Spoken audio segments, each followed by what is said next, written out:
Halo semua, perkenalkan kami dari kelompok 4. Nama saya Agape Anjumarita Panjaitan dengan NIM 7233220040 dan rekan saya.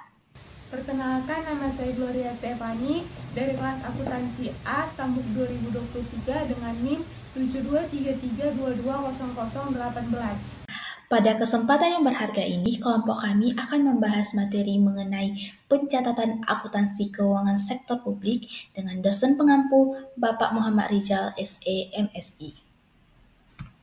Nah, apa sih latar belakangnya? Jadi, akuntansi sektor publik ini memiliki peran penting dalam memastikan pengelolaan keuangan yang transparan, akuntabel, dan efisien dalam pemerintahan maupun organisasi nirlaba. Berbeda dengan sektor swasta yang berorientasi pada laba, akuntansi sektor publik lebih menekankan pada efektivitas penggunaan sumber daya dalam mencapai tujuan pelayanan publik. Oleh karena itu, pemahaman mengenai metode pencatatan menjadi aspek krusial bagi para pengelola keuangan negara maupun masyarakat yang berkepentingan.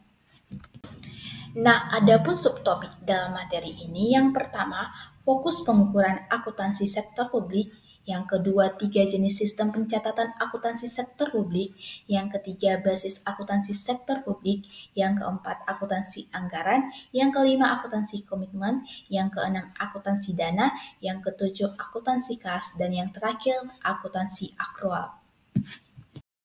Baik, materi pertama yaitu fokus pengukuran akuntansi sektor publik. Berdasarkan peraturan pemerintah PP nomor 71 tahun 2010 tentang standar akuntansi pemerintahan, proses pengukuran bertujuan untuk menentukan nilai uang yang digunakan dalam pencatatan setiap item laporan keuangan. Pengukuran ini dapat dilakukan dengan menggunakan nilai historis atau nilai wajar. Aset dicatat berdasarkan biaya perolehannya atau nilai wajar dari imbalan yang diberikan. Sementara, kewajiban diakui berdasarkan nilai wajar dari sumber daya ekonomi yang digunakan untuk memenuhinya atau pada nilai nominal. Selanjutnya, kita masuk pada materi 3 jenis sistem pencatatan akuntansi sektor publik. Akuntansi keuangan publik merupakan salah satu cabang akuntansi yang mencakup proses identifikasi, pengukuran, pencatatan, dan pelaporan transaksi ekonomi dalam organisasi publik. Setelah transaksi diidentifikasi dan diukur, tahap selanjutnya adalah pencatatan. Dalam praktiknya, sistem pencatatan dalam akuntansi dibagi menjadi 3 jenis, yaitu single entry, double entry, dan triple entry. Yang pertama, single entry. Sistem pencatatan single entry atau yang dikenal sebagai sistem buku tunggal merupakan metode pencatatan transaksi ekonomi yang dilakukan satu kali. Dalam pencatatan ini, transaksi yang menambah kas dicatat di sisi penerimaan, sedangkan transaksi yang mengurangi kas dicatat di sisi pengeluaran. Metode ini disebut pembukuan dan hanya merupakan bagian kecil dari keseluruhan proses akuntansi. Yang kedua, double entry. Sistem pencatatan double entry atau yang dikenal sebagai tata buku berpasangan adalah metode pencatatan yang mencatat setiap transaksi ekonomi sebanyak 2 kali. Dalam sistem ini, terdapat 2 sisi pencatatan, yaitu debit di sebelah kiri dan kredit di sebelah kanan. Setiap transaksi yang dicatat harus memastikan bahwa persamaan dasar akuntansi tetap seimbang. Yang ketiga, triple entry. Sistem pencatatan triple entry merupakan metode pencatatan yang menggabungkan sistem pencatatan double entry dengan tambahan pencatatan dalam buku anggaran. Selanjutnya kita masuk pada materi yang ketiga, yaitu basis akuntansi sektor publik. Salah satu aspek penting dalam akuntansi sektor publik adalah pengakuan atau recognition yang berkaitan dengan waktu suatu transaksi ekonomi diakui dan dicatat. Dalam proses ini digunakan berbagai basis akuntansi. Basis akuntansi adalah kumpulan standar yang menentukan kapan dampak keuangan dari transaksi dan kejadian lainnya harus diakui dalam laporan keuangan. Secara umum, basis akuntansi terbagi menjadi 2 jenis, yaitu basis kas dan basis akrual. Namun, dalam organisasi sektor publik, khususnya pemerintahan, terdapat beberapa variasi lainnya, seperti basis kas modifikasian, basis kas menuju akrual, dan basis akrual. Yang pertama, basis kas. Basis kas adalah metode pencatatan yang hanya mengakui transaksi ketika terjadi arus kas masuk atau keluar. Dengan kata lain, suatu transaksi ekonomi hanya dicatat jika mengakibatkan perubahan kas. Jika tidak ada perubahan kas, maka transaksi tersebut tidak dicatat. Basis kas banyak digunakan di berbagai organisasi sektor publik. Yang kedua, ada basis kas modifikasian. Menurut butir 12 dan 13 lampiran 29 Kap Mendagri nomor 29 tahun 2002 tentang kebijakan akuntansi, basis kas modifikasian atau modified cash basis merupakan kombinasi antara basis kas dan basis akrual. Dalam sistem ini, transaksi penerimaan dan pengeluaran kas dicatat saat uang diterima atau dibayarkan. Namun, pada akhir periode dilakukan penyesuaian untuk mengakui transaksi dan kejadian yang terjadi dalam periode berjalan, meskipun arus kasnya belum terrealisasi. Yang ketiga, basis kas menuju akrual. Menurut PP nomor 24 tahun 2005 tentang standar akuntansi pemerintahan, basis kas menuju akrual adalah metode pencatatan di mana pendapatan, belanja, dan pembiayaan dicatat berdasarkan basis kas, sedangkan aset, utang, dan ekuitas dana dicatat menggunakan basis akrual. Yang keempat, ada basis akrual. PP nomor 71 tahun 2010 diterbitkan untuk menggantikan PP nomor 24 tahun 2005 sebagai standar akuntansi pemerintahan yang baru. Keberhasilan penerapan basis akrual dalam laporan keuangan pemerintah Selandia Baru menjadi salah satu faktor yang mendorong perubahan basis akuntansi di Indonesia. Basis akrual diyakini mampu menghasilkan laporan keuangan yang lebih akurat, komprehensif, dan relevan bagi pengambilan keputusan ekonomi, sosial, dan politik. Materi selanjutnya yaitu mengenai akuntansi anggaran. Teknik akuntansi anggaran adalah salah satu metode dalam akuntansi sektor publik yang mencatat jumlah yang dianggarkan dan realisasinya secara berpasangan atau double entry. Teknik ini banyak digunakan dalam organisasi sektor publik, terutama di pemerintahan, untuk mencatat serta menyajikan akun operasi dalam format yang sejajar dengan anggarannya.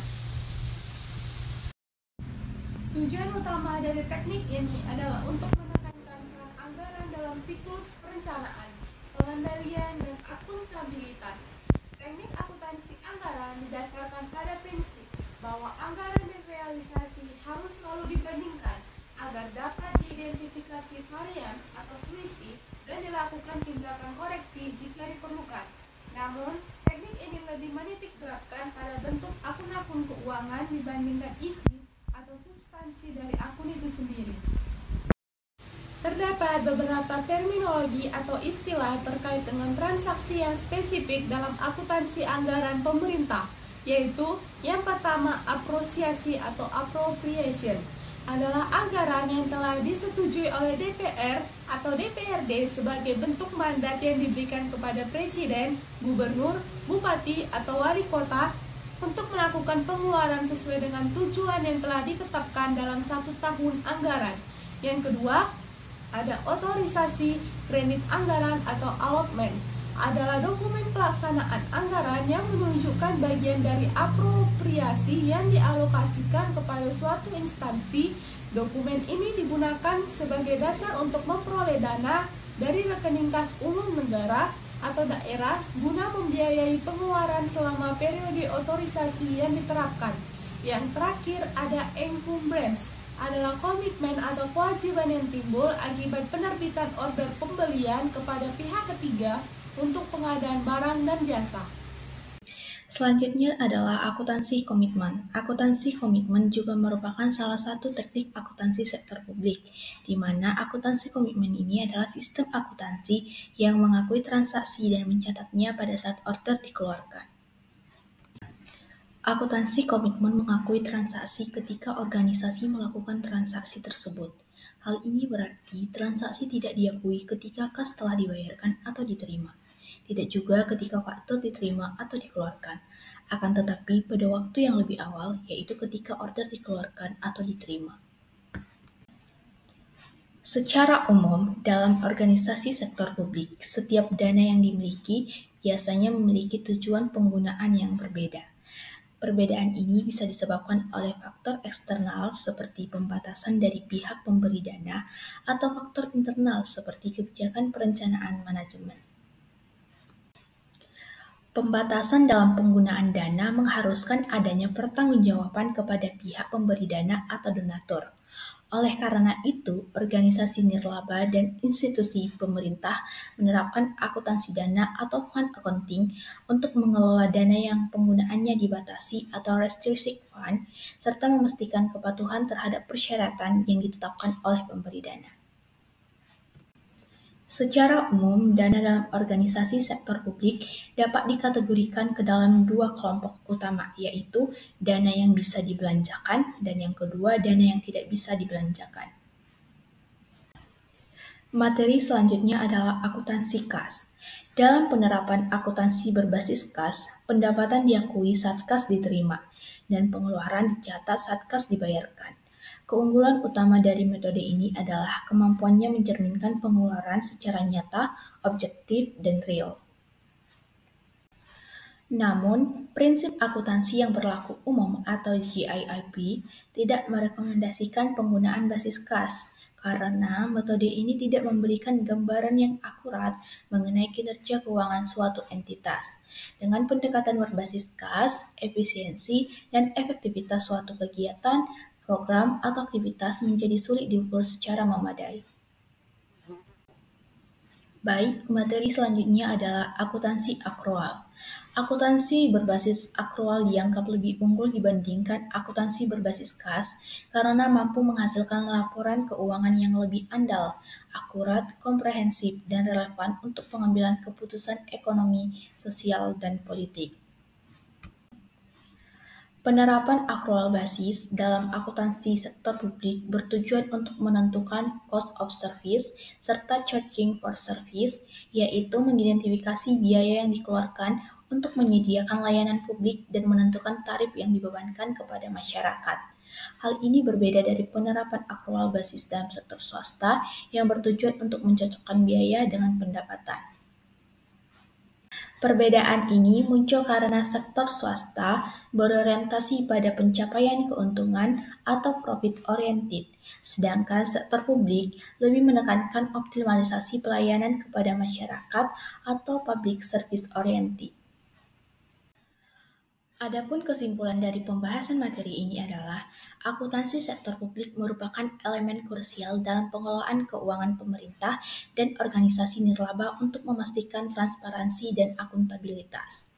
Dalam penerapannya, terdapat berbagai aspek penting yang harus dipahami, seperti fokus pengukuran yang menentukan bagaimana transaksi dicatat dan dilaporkan. Kemudian, 3 jenis sistem pencatatan akuntansi sektor publik yang digunakan sesuai dengan kebutuhan entitas. Kemudian, ada basis akuntansi sektor publik yang masing-masing memiliki implikasi terhadap pengakuan transaksi keuangan, serta kelima teknik akuntansi sektor publik. Pemahaman terhadap keseluruhan konsep ini sangat penting bagi pengelola keuangan sektor publik agar dapat membuat keputusan yang tepat dalam pencatatan, pelaporan, dan pengelolaan keuangan.